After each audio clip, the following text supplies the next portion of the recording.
Um caso que envolve Ambrose Bierce, o Oscar e Além da Imaginação. Vamos agora viajar para o final do século XIX e falar do conto Um Incidente na Ponte Oak Creek.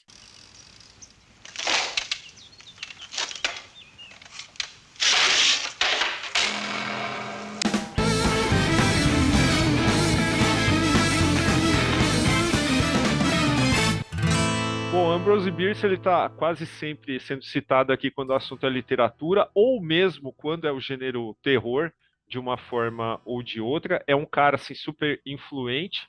Aliás, o primeiro escritor a citar a localidade de Carcosa, né, nos seus contos. E por conta disso, né, já é uma credencial enorme, embora ele não seja um escritor assim tão celebrado aí entre os grandes aí do final do século XIX. Não, eu digo assim, celebrado não é a palavra, mas digo, não é tão comentado, na Isso. verdade, né? Principalmente aqui no Brasil, né? Aqui no Brasil é Sim, pouquíssimo comentado, lá fora ele tem um reconhecimento bem maior em comparação, né? exato. E aqui a gente traz justificando, né, a chamada do começo, né? A gente falou Ambrose Bierce, o Oscar e Além da Imaginação. Primeiro de tudo, um agradecimento ao nosso amigo Paulo Marcelo do Vale, grande conhecedor de cinema, que vira e mexe está aqui ou no podcast. Então, foi ele que indicou o curta do Robert Enrico, tal, falou dessa particularidade do Oscar e do Além da Imaginação. Então, Paulo Marcelo, valeu, muito obrigado, belíssima pauta que você arrumou aqui pra gente.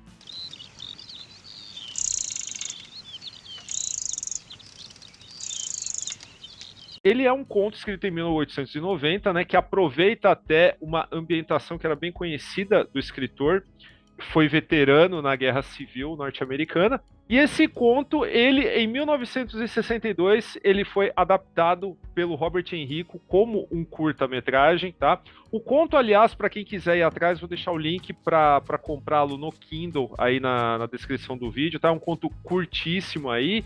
E enfim, em 1962 ele é adaptado na França como um curta-metragem fantástico, aliás, que ganha o Oscar no ano seguinte. E isso possibilita que no ano seguinte esse mesmo curta de 23 minutos ele seja exibido na quinta temporada de Além da Imaginação como se fosse um episódio regular, né? E tem todas as características. Aliás, eu diria que ele é mais artístico, né, do que a própria televisão permitia naquela época, mas ele está completamente dentro do espírito da série, né? Here is a haunting study of the incredible from the past master of the incredible, Ambrose Bierce. Here is the French production of an occurrence at Owl Creek Bridge. É até curioso, né, que a gente sempre, quando cita aqui o Ambrose Bierce, é muito mais por conta das narrativas de terror em si dele. Dessa vez a gente escolheu um conto que não é um conto de terror tipicamente fantasioso, como a gente fala aqui. Ele, como o Daniel falou, ele tá nesse cenário da Guerra Civil norte-americana, embora ele lide com um microcosmo muito intimista, né? Só para passar aqui uma breve sinopse, e é claro, ao longo do programa a gente vai esbarrar no spoiler do final, que embora seja um plot twist, embora seja uma reviravolta, não tem como a gente desenvolver muito se não tocar nisso, né? Então, vamos lá. Sinopse básica. Nós temos aí um fazendeiro no Alabama que ele está prestes a ser enforcado na ponte do Rio da Coruja pelo exército da União e aí eu vou ter que chegar no spoiler, porque essa. Mas enfim, basicamente, quando ele está prestes a ser executado, ele começa a ter alguns flashbacks do que aconteceu antes, a sua vida na fazenda, tudo mais, para posteriormente o conto apresentar a conclusão dessa execução. Esse fazendeiro ele está sendo enforcado por um motivo muito específico, né? Porque ele foi vítima de um ardil ali dos soldados da União, em que alguém chegou, né, na fazenda dele pedindo ajuda, né? Como se fosse um confederado, né? E na verdade, quando ele aceita ajudar, ele é capturado e vai ser enforcado na ponte. No momento da execução de fato, como a estrada de ferro, né, ela passa por cima do rio, a corda se parte, né, entre aspas, né, e cai, ele cai e aí se desenrola a fuga dele para retornar à sua fazenda.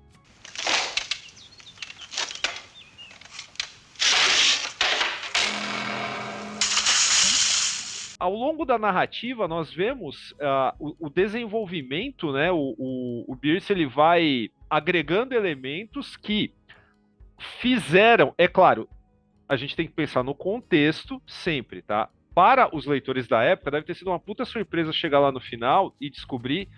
Aí vem o spoiler, tá? Vamos direto pro spoiler, tá? Sim, o cara morreu na execução, caramba, entendeu?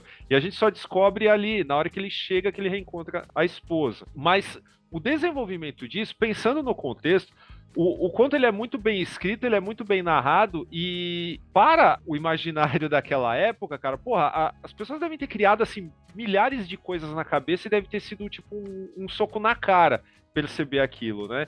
E ele não deixa, apesar de ser previsível hoje em dia, ele não deixa de, sabe, de ser um soco na cara, né, de quem tá lendo, porque, porra, meu, você fica, apesar do pouco desenvolvimento, afinal de contas você só sabe que o cara é um fazendeiro, tal, ele não deveria ser executado pelo que ele fez, mas a vida é assim, né, na guerra, e aí você até torce, né, cara, pra, porra, vamos ver se dá certo e tal, e pra chegar lá e pum, não, foi justamente no momento da quebra do pescoço do cara, né, segundos antes disso que ele teve toda essa alucinação, né, então o cara se desligou da realidade segundos antes do pescoço ser partido, né, e o curta, cara, do Enrico, ele captura maravilhosamente esse estalo, né? Para usar um termo irônico, né? Eu acho que ele captura maravilhosamente.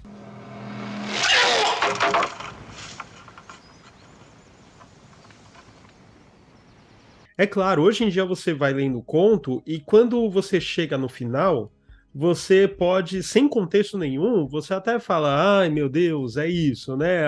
Tava tudo acontecendo na cabeça do cara, né? Só que assim, a gente tem esse pensamento hoje, por quê? Porque muitas obras, seja na literatura, seja no audiovisual do século XX e século XXI, usaram esse recurso. Né? Muitas e das mais diversas formas, uns mais felizes, outros menos felizes. Nós temos filmes como Identidade, séries como Lost em determinada medida. A gente tem até Star Trek, né? O episódio Inner Light, que, embora não trate da morte do Picard, ainda assim é a técnica do fluxo de consciência na cabeça dele, onde o episódio transcorre, em sua maioria, na cabeça do personagem. E dentro de uma dilatação de tempo também, que a gente tem aqui, aquele instante antes da corda quebrar o pescoço do protagonista, que você falou que ele tem todo esse fluxo de consciência, é uma dilatação temporal, né? Que mostra toda a fuga dele, tudo mais, a própria percepção dele da natureza, né? Tanto no conto quanto no curta citado aqui, o modo como o escritor e o diretor utilizam para mostrar essa percepção do protagonista é fantástico. Você pode ter uma proposta audiovisual super fiel ao conto e mesmo assim sendo diferente, porque a técnica utilizada por ele é uma técnica diferente do Bierce, entretanto a sua percepção como espectador e como leitor, ela é muito análoga, ela é muito próxima. Por isso, eu não estou dizendo que toda obra audiovisual tem que ser 100% fiel à obra escrita ou vice-versa, tá? Mas é só uma amostra que, assim, o Bierce, ele descreve esse tipo de sensação intimista, essa sensação subjetiva muito bem, não só nesse conto, tá? Mas o próprio Habitante de Carcoça é também super intimista, super pessoal, super subjetivo, e é incrível também. Eu até acho melhor do que esse conto que a gente está falando aqui, mas é por conta apenas de um gosto pessoal, mas a técnica é excelente em ambos os casos.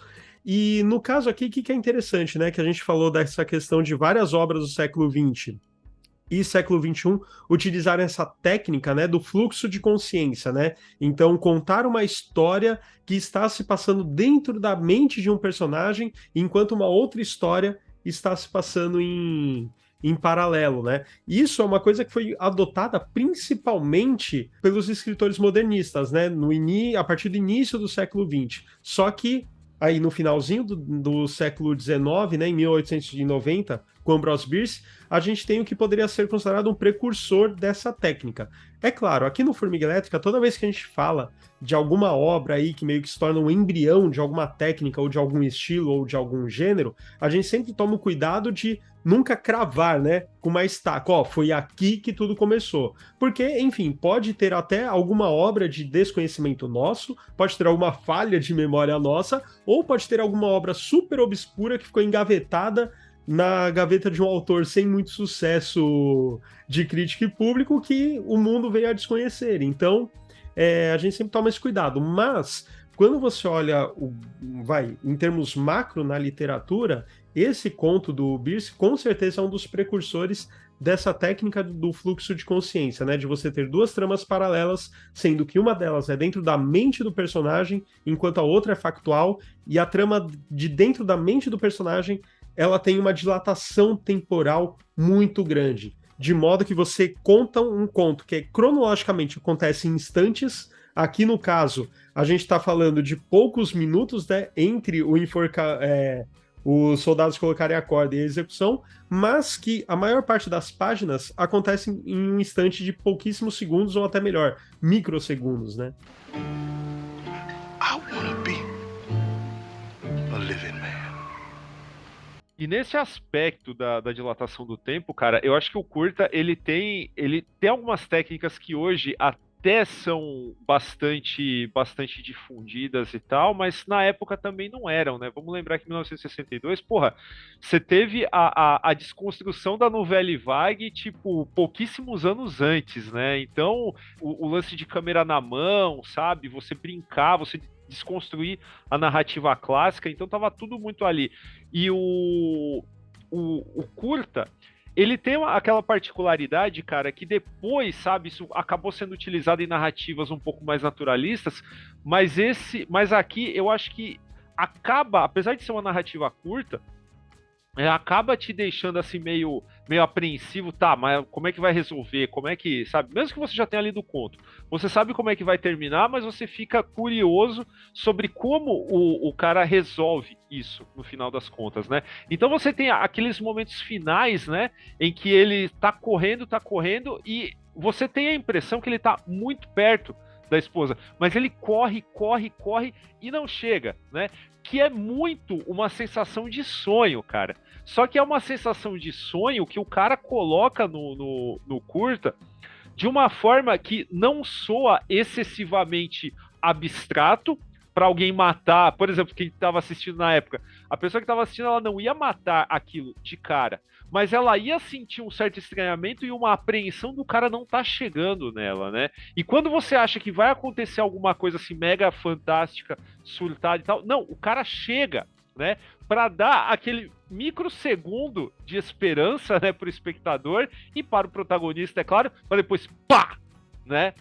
E um plano assim que é simples, mas é funcional, é só pum, o cara cai do cadafalso e pronto.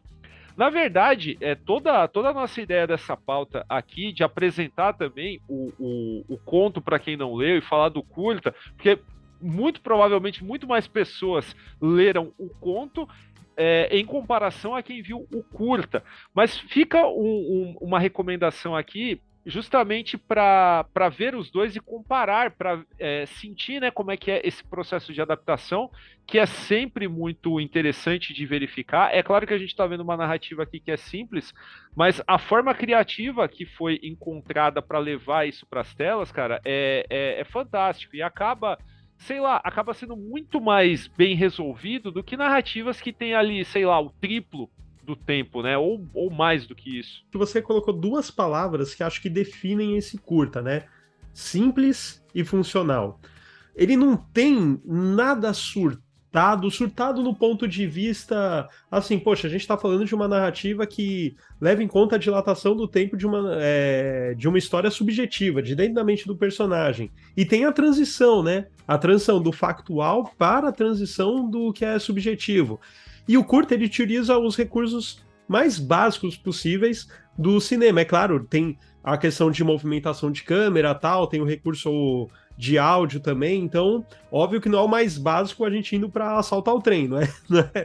Não é isso. Mas é um curta, assim, fascinante nesse sentido de como ele é eficaz, né? Como ele é eficaz.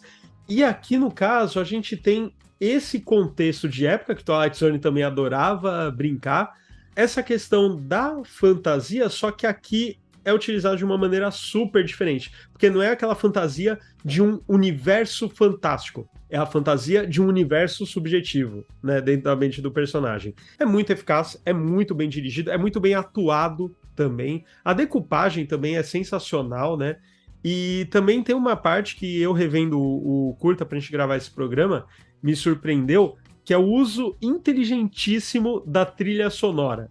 Tanto em estilo da música, quanto da letra. Cara, fica falando A Living Man. They moves around this living man.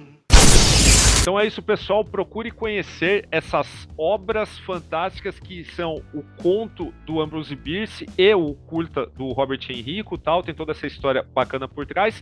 Se você leu, assistiu ou vai assistir, depois que assistir, comenta aí pra gente, dá um like no vídeo, compartilha, sabe? Mostra pra todo mundo, porque isso é muito bacana de se conhecer, um pedaço maravilhoso aí do cinema / televisão fantásticos e tudo mais. E não esqueça que o Formiga Elétrica também tem uma campanha de financiamento coletivo e recorrente no Apoia-se, apoia.se/formiguaelétrica.com.br. Ajuda a gente aí, se você achar que vale a pena, se você gostar do nosso trabalho, ajuda a gente a aumentar a nossa qualidade técnica, expandir nosso conteúdo. Tem programa de recompensas para apoiadores, nosso podcast lá do Anchor é recebido primeiro pelos nossos apoiadores do grupo exclusivo do WhatsApp, antes de ser publicado nas plataformas. Então, pense em tornar-se apoiador ou apoiadora do Formiga Elétrica. E é isso, a gente fica por aqui, até a próxima quarta.